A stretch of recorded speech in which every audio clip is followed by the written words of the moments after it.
I'm going to go over the animated Gobo addition to Light Magic Studio, volumetric fog. We're going to show you some presets, do it in a few clicks. You can change the hotkeys for the camera, focal length, a few other things here. I got grid lighting, custom lighting, light intensity.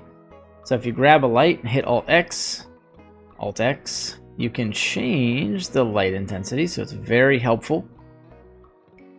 Now, if you don't have a light in the scene, you just click Gobo Light Shader, boom, Alt-R if you want to bring it down, Alt-X. Then you come over here, you'll have a gallery switch now. There's a ton of stuff in here for lighting to help you out with bloom and all kind of things. We'll go over that some other time. Click Switch Gallery. You'll get an object selection. Select any object in the scene and make it active.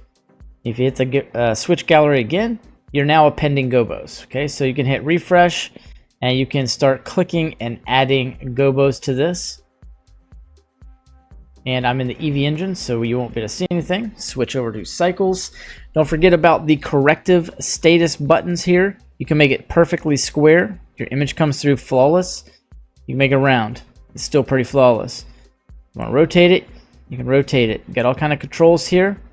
And if you want to add volumetric fog, boom, that's it. And you can change the fog intensity in that volume that's created. You can change the color of said fog. And like I said, you can bring it up. If you can't grab the object, just click your switch gallery, find your spot, grab it, Alt-X, bring up the light intensity, switch back to your Gobos. Boom, now you can start switching all these Gobos. Now for the animated, just come to the drop down here. It's going to show you animated. Refresh that. They're all going to look the same, but they're not.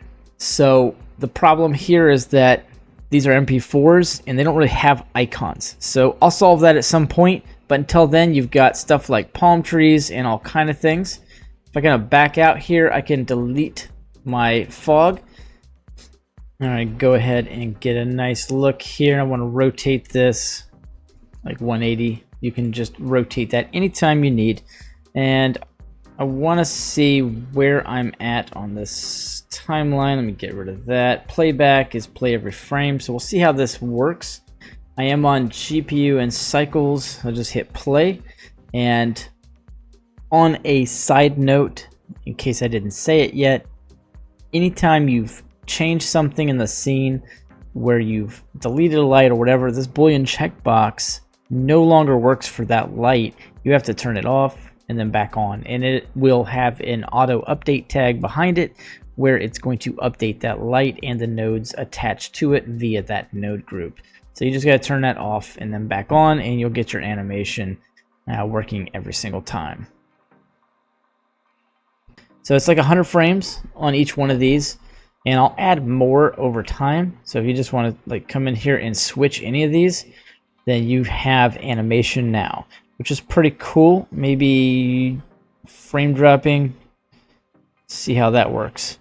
Yeah, there we go. So you can see the animation pretty decent, not too bad. And if I want to change that light color, the background, it can do that. And if I want to leave that the way it is and zero out the hue and saturation, I go up to the black body intensity and type in something like 7,000. I think the noonday is about 10,000, and you can change the black body intensities here, plus the color, plus add the Gobo fog. And then you've got some other presets here if you want. It'll tell you about the black body intensities from 1 to 8, and then you'll have a couple of studios you can drop in as well. And let's switch this to something else. As you can just see at the end of the name, it says Kazuka tree. So we can just type that in and shift left arrow to go back. So it's nice. It's nice to have some animated stuffs. Update this node group for you that I have as a preset whenever you click the Gobo light shader. So anytime we go in here and say we go to the trees and refresh, you get icons for all these different things, and you can click to add that. Let me correct that. Looks nice now. It's going to just load that up right here, as you can see. So every time you change that, it's going to update automatically. It doesn't matter if it's a movie or whatever. It doesn't matter. It's going to just change everything for you automatically. Some of these are going to look pretty cool just as a static image, but at least you have the option to kind of change that now, which is going to be good. And if you don't like whichever way it's setting according to your scene, just change it. All right, so that is it for those specific updates.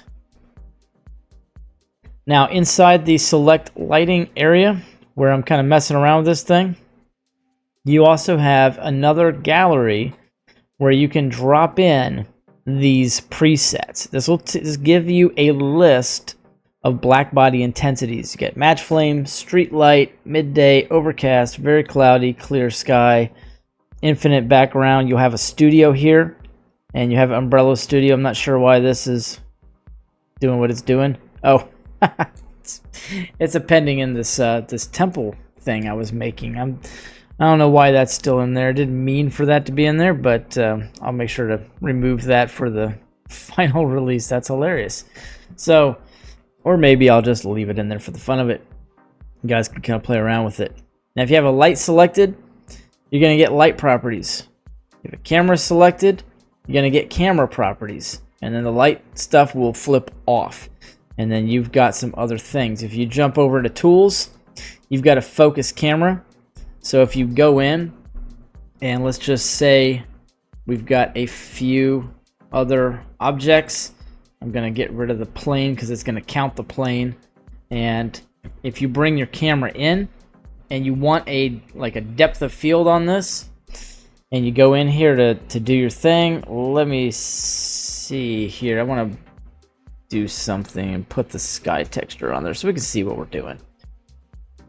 I'll do this, and if you click the focus camera, what it's going to do, and you got to have the camera selected, click focus camera, it's going to depth of field this and blur out the back. It's going to grab the object closest to the camera.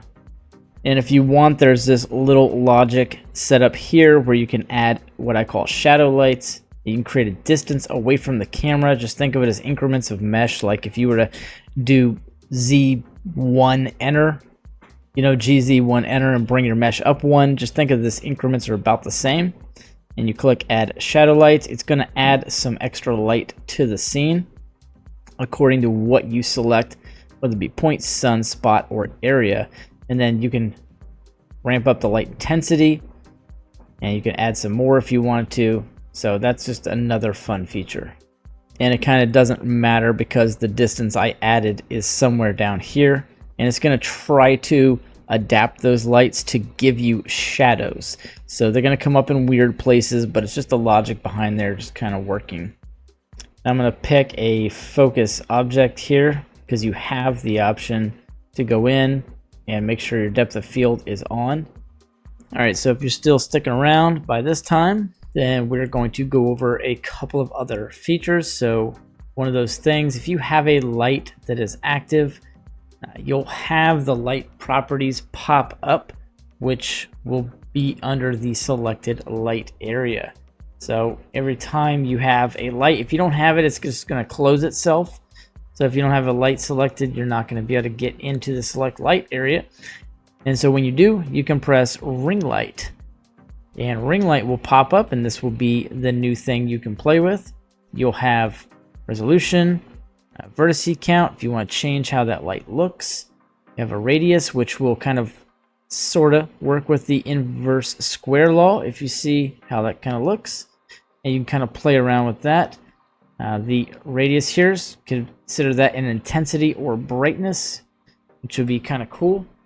And then if you want, you could, you know, bring it, get back over there to rendered. And you can bring this a little closer to your scene or do whatever you want and then switch it. So there's another fun little feature for you to play with. There are, of course, a couple of mesh tools as well. So if you wanted to come in here and grab an object, turn it off out of the render, show wireframe on it, or just put some shading on it, you can auto smooth it. You can grab that object because this is the object displayed. What is it? It's cube.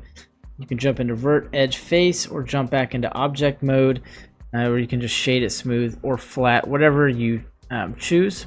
So if you do it smooth, it's not going to look good. If you do auto smooth, it's going to look fine. And so there'll be some stuff here. Now you also have a custom Gobo uploader. I didn't really go over that. Go over that real quick. This is just something if you have some specific file you want to import, you can do that. So with that Gobo light shader, and I'm hitting Alt X, don't forget, you can bring that up, change your black body intensity, and you can go into those nodes, change it any way you want. So you can go into the custom uploader, and I can go to like the downloads and just find anything, doesn't matter. And it's going to upload that for me. Suppose we can do just a little better than that. Let's go to a Gobo file, blah blah blah, PNGs, branches, pick something, doesn't matter what it is. Now that's not going to come in looking as good, so you will have to come down here and click the fix button, okay? And you can kind of fix that right here and make it look like whatever you want. And then you still have full control over that custom Gobo with the stuff that's down here. And you can always throw on your volumetrics as well. And then turn up your light intensity, do whatever you want. So anyways, appreciate you guys watching, hanging out through the tutorial. If you have not picked up this add-on yet, go ahead and grab it. It's pretty powerful and it's going to give you a lot of options for your scene. Make sure to rate it if you get it on Blender Market. It's also available on Gumroad. See you guys in the next one.